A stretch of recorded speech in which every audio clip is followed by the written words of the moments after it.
This is my beautiful Kawasaki 2022 Z650 RS. She's coming up to her first birthday on the 19th of October, and I thought we'd have a walk around her and let you know exactly what it's like living with this bike and how she's performed over the past year. So first up, let's take a look at the engine, which is a 650 twin, and it originally comes out of the Kawasaki ER6. It's tried and tested. It, of course, doesn't look very retro. It's only retro in as far as it's an AR6 engine, but all the same, it might be modern technology, but it's a beautiful engine. It's got a claimed 1,405 millimeter wheelbase.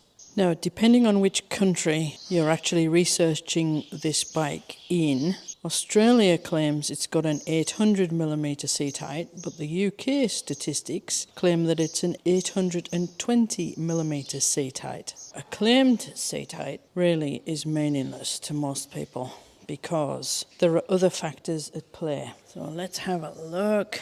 Let's say the seat, the bit that you're actually sitting on, comes to that pinstripe there. So with the bike upright, what does that mean? Let's have a look.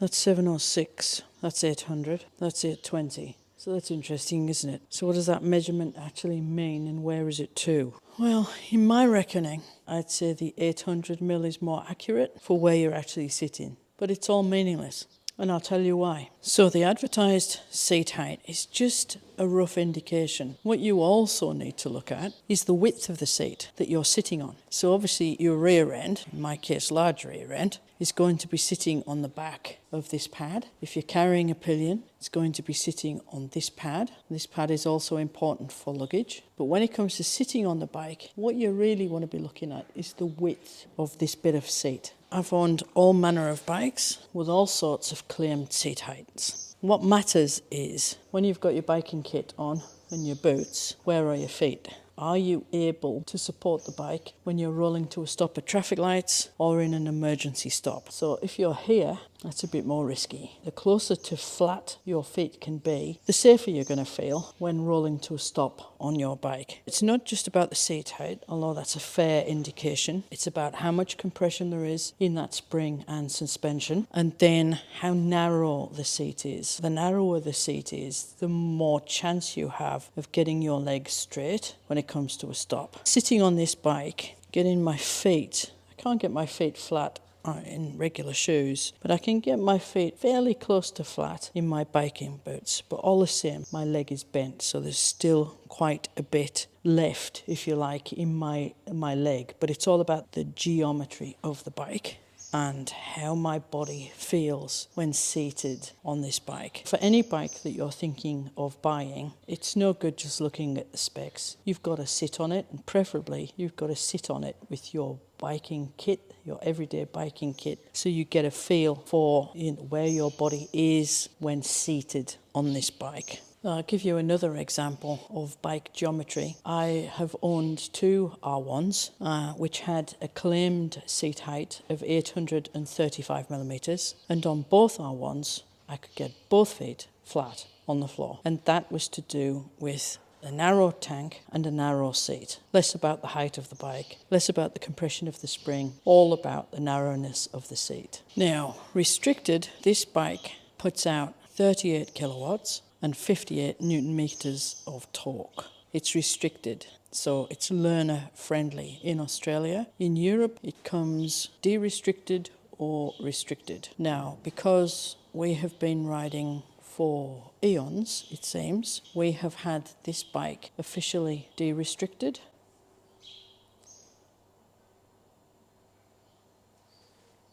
And it now puts out 50 kilowatts of power and 64 newton meters of torque. It comes with ABS as standard. It has dual semi-floating, dual piston, front disc, front brakes, which are Nissins, and a single piston caliper on the back. It has a 41mm telescopic front fork and a horizontal rear spring which only has preload adjustment, which is handy for heavy loads or pillion riding, but if you want anything else, you're going to have to fit something else in replacement of this. Now, not that you can see much of it because of the panels and plastics, but it has a steel trellis frame, which is very neat, very compact, and very minimal. It comes with a 120/70 ZR17 Dunlop Sportmax on the front and a 160/60 on the back.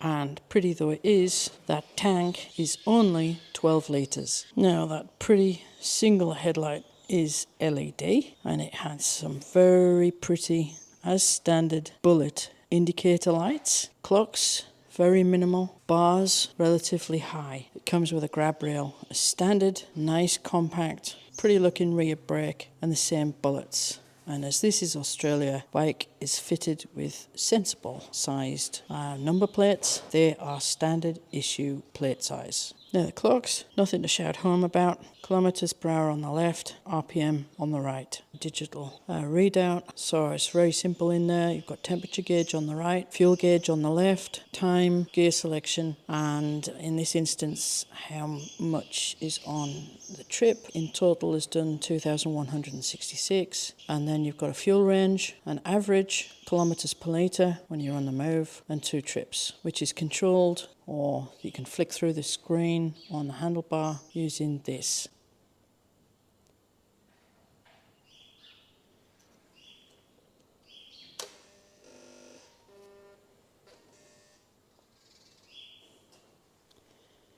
Apart from that, good size mirrors, engine cutoff, start on the right hand side, flick between main and dipped headlight, indicator on off, a horn, and a hazard warning light switch. And on here is quad lock attachment, Foresight helmet controller attachment, a GoPro holder, and a GoPro mount on this side. This bike is easy, too flickable, too speedy, too everything, too beautiful. This is a fantastic bike. It's ideal to learn on. It has a slipper clutch, which means it's forgiving on gear changing. It's also got a very light clutch lever, so there's no heaviness in the wrist. The riding position itself is perfect. It's always difficult to demonstrate when the bike isn't going anywhere. It gives you an upright riding position. So as you can see, even with the balls of my feet on the peg, which is where I ride 95% of the time, except when I'm perhaps having a bit of a stretch of the foot, but get the balls of the feet up on that peg. No more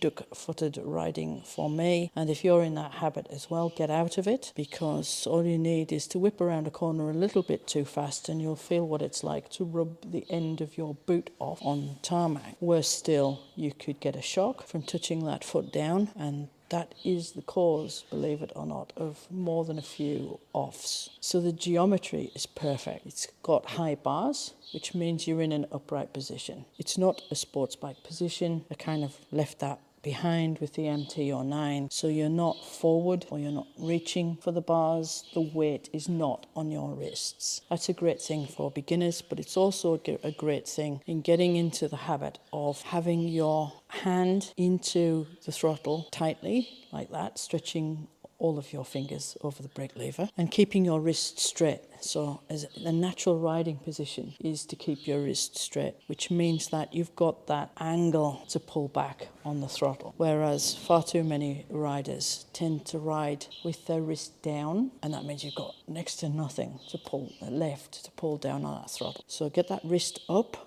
And this bike just lends itself so easily to that, so that you're riding with your wrists up. You don't have to have your arms locked out, for goodness sake. You need those relaxed shoulders. But it just gets you into a great riding habit. So with the slipper clutch as well, it means that gear shifts are smooth and very easy. If anything is a negative on the gears, is the ratio of the gears are really quite close together, especially third, fourth and fifth, I'd say. You know, if you get into after a year, I've sort of got into a habit of dropping it at least down into 5 for fast corners. I'm managing to get it down into 4th for, slightly tighter corners. Remembering that downshifting also requires braking.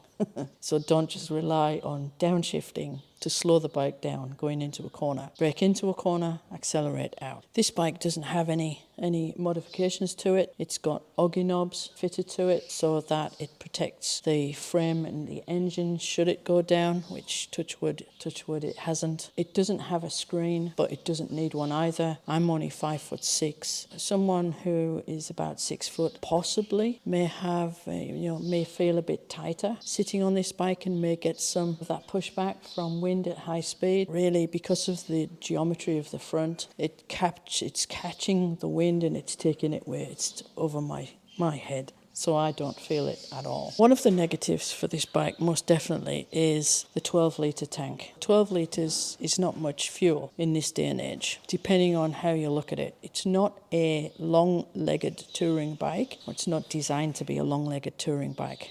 Having said that, the gauge itself got a range. It tells you a range, roughly how much fuel it thinks is in there for how many kilometres, depending on the way that you're riding. So obviously it's going to give you a less of a range if you're doing a lot of this, and a longer range if you're doing a lot of straight line, long-legged, straight road riding. But it's not accurate. Don't go by the range. Go by the trip. So you quickly work out roughly what you're going to get out of this tank. And we work on 250 kilometres as a definite range, with the potential, if we've done quite a bit of straight line riding, of 280 kilometres. 250 kilometres and you're going to be looking for a fuel station. Now, 250 kilometres isn't bad in the grand scheme of things. That's a couple of hours. A couple of hours of riding anywhere, you should be climbing off the bike and finding a coffee stop or somewhere to have a breather or somewhere to have a rest. Now the seat is comfy, so you're not going to feel it. You can sit on this bike for hours and hours and hours, and it's not going to be a problem for your rear end, honestly, unless you're really one of the boniest people on the planet. The seat is really comfy. What this bike also lacks is storage. So you might be wondering what these are.